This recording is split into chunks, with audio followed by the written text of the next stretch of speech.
ဂျိတ်ကနေဒီပြောတဲ့အတိုင်းလုပ်ဖို့စူးစမ်းနေတော့မှပဲတားရဲကသူ့ကို6ကမ်းပါပေါ်ကနေခါချဖို့နီးပါးဖြစ်ခဲ့တဲ့ကံကောင်းစွာနဲ့သူအချိန်မီနွယ်ပင်ကိုဖမ်းဆုပ်နိုင်ခဲ့တဲ့နေဒီကစိုးရိမ်ပူပန်နေတဲ့ဒါပေမဲ့ဂျိတ်ကိုမလိုလားတဲ့စူလေးကတော့ကျလောင်စွာရင်မောတဲ့ကံကောင်းထောက်မစွာဂျိတ်ကနွယ်ပင်ကိုဆွဲပြီးပြန်တက်လာခဲ့တယ်ပြီးတော့အနေနဲ့ကင်းစွာတားရဲကြီးပေါ်ကိုပြန်စီးနိုင်ခဲ့တဲ့နေဒီကသူ့ကိုအားမသုံးဖို့ပြောတဲ့အင်အားသုံးမဲ့အစားတတဝါကြီးနဲ့ဆက်သွယ်ဖို့တင်ယူရမယ်ဂျိတ်ကနားထောင်ပြီးတားရဲရဲ့အမိကိုစုပ်ကင်လိုက်တဲ့ချက်ချင်းပဲသူ့ရဲ့အာယုံကြောစနစ်ကိုတားရဲနဲ့ချိတ်ဆက်လိုက်တဲ့တားရဲကြီးကချက်ချင်းရင်ပါသွားတယ်မှန်တယ်မင်းကငါးပိုင်ပဲလို့ဂျိတ်ကကြုံရလိုက်တယ်နေဒီကသူ့ကိုစီးပြီးကောင်းကင်ရံကိုပြန်တန်းဖို့အားပေးတဲ့ဂျိတ်ကနောက်ဆုံးတော့လုံနိုင်ခဲ့တယ်ဒါပေမဲ့တားရဲကြီးကထိန်းချုပ်လို့မရပဲကြောက်တုံးနိုင်ရန်ကိုခေါင်းနဲ့တိုက်မိတဲ့ကံကောင်းစွာနဲ့ချပြီးနောက်သူချက်ချင်းအတောင်ပံဖြန့်ပြီးပြန်တန်းနိုင်ခဲ့တဲ့အနေငယ်လေးချင်းပြီးနောက်တားရဲကြီးကကောင်းကင်မှာတည်ငြိမ်စွာပြန်တန်းနိုင်ခဲ့တဲ့ဒီချိန်မှာနေဒီလည်းလိုက်လာခဲ့တဲ့သူမချင်းရတိုင်းဂျိတ်ကိုပြန်တန်းနေတင်ပေးတဲ့နေ့စဉ်လေ့ကျင့်မှုတွေပြုလုပ်ပြီးနောက်ဂျိတ်နာဘီတိုင်းလိုပဲပြန်တန်းရမှာကျွမ်းကျင်သူဖြစ်လာတဲ့သူကဒီမှာနေထိုင်ရတာကိုပိုပြီးနှစ်သက်လာတဲ့ခနာကိုတစ်ခုစီကနိုးထတိုင်းဂျိတ်ကပန်နိုယာကျုပ်ဘော်ကနေ့စဉ်ဘဝကိုမှတ်တမ်းတင်တယ်ဒါပေမဲ့သူကတဖြည်းဖြည်းကဘာမြေသားနဲ့မတူတော့ဘူးလို့ခံစားလာရတယ်သူ့ရဲ့မူလခနာကိုရဲ့ပြန်ရောက်တိုင်းပြတ်တောက်မှုခံစားချက်မျိုးခံစားရတယ်ပန်နိုယာကျုပ်ဘော်မှာနေထိုင်တဲ့အေဘတာခနာကိုကသာသူ့ရဲ့တကယ့်ကိုဖြစ်တယ်လို့ထင်လာတယ်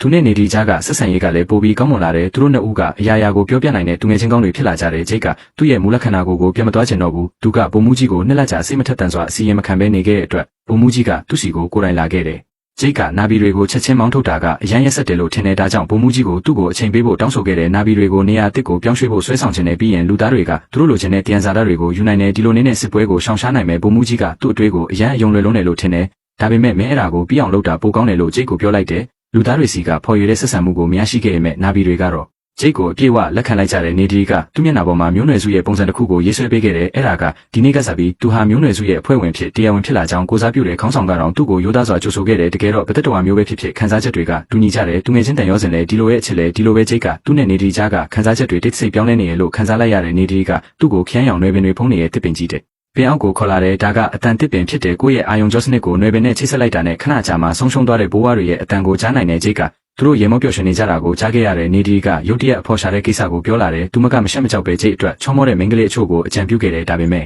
ဂျိတ်ကသူကတခြားသူကိုစဉ်းစားဖို့စိတ်မဝင်စားဘူးလို့ပြောခဲ့တယ်သူ့မှာစိတ်ထဲမှာရှိနေပြီးသားသူရှိနေပြီးသူတို့နှစ်ဦးစိတ်ချင်းဖွင့်ပြောပြီးနောက်မှာဒီလိုနဲ့သူတို့တွေ့ဖြစ်သွားတယ်သူတို့ဖက်ပြီးအိတ်ခဲ့ကြတယ်ဂျိတ်အိပ်ပျော်သွားတဲ့အခါမူလခန္ဓာကိုယ်ကိုပြန်ရောက်သွားတဲ့နောက်တစ်နေ့မနက်မှာနေဒီကတစ်ပင်တွေကိုဖျက်နေတဲ့ဆက်တွေရဲ့စူညံတန်ကြောင့်နိုးလာတယ်သူမကဂျိတ်ကိုနှိုးဖို့ကြိုးစားပေမဲ့ဒီအချိန်မှာသူကအမျိုးသမီးပါရကူနဲ့တခြားသူတွေနဲ့စကားပြောနေတယ်နေဒီကဝိညာဉ်မရှိတဲ့ဒီခန္ဓာကိုယ်ကိုဆွဲခေါ်သွားခဲ့ရတဲ့ဂျိတ်အစားတော့ဝလာမှသူမျိုးပြီးစခန်းတွေကိုဖြည်းဖြည်းချင်းပြန်လဲခဲ့တယ်ပရိုဂရမ်ဆက်တင်လိုက်တာနဲ့ဂျိတ်ကအေဘတာခန္ဓာကိုယ်စီပြန်ရောက်သွားတယ်နေဒီကသူနောက်ဆုံးတော့နိုးလာတာကိုမြင်တော့စိတ်သက်သာရသွားတဲ့ဂျိတ်ကဘာဖြစ်သွားလဲဆိုတာချက်ချင်းသဘောပေါက်လိုက်တယ်သူကဆက်တွေစီသွားပြီးအတွင်းကလူတွေကိုထိန်းချုပ်တာရပ်ဖို့အရင်စလိုပြောတယ်ဒါပေမဲ့ဘယ်သူမှသူ့စကားကိုနားမထောင်ဘူးဆက်ပြီးရှေ့တိုးနေတဲ့ဂျိတ်ကတွေ့တော့ချက်ချင်းအပေါ်တက်သွားပြီးနောက်တော့ကင်မရာကိုရိုက်ခွဲလိုက်တဲ့အချက်ပြမှုချက်ချင်းပြတ်တောက်သွားတယ်ဒီချိန်မှာကင်းလက်နေတဲ့စစ်သားတွေကသူ့ကိုတင်းနဲ့ပစ်ခတ်ကြတယ်